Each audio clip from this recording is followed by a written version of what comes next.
ക്ഷമ, അതാണ് മനുഷ്യന് വേണ്ടത്. നിനക്കതുണ്ടെങ്കിൽ അതിനുള്ള ഉത്തരം നിനക്ക് കിട്ടും.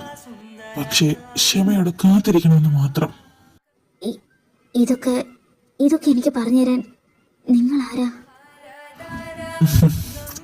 എനിക്ക് ശ്രീകോവിലിനുള്ളിൽ പോകാൻ സമയമായി. ഈ നാട്ടിൽ തന്നെ ഉണ്ടെങ്കിൽ അടുത്ത കൊല്ലം നമുക്ക് കാണാം.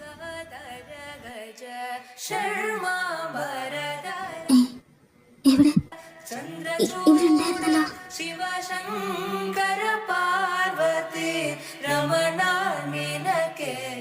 എന്റെ കൺമുന്നിന്ന് മാഞ്ഞു പോയോ?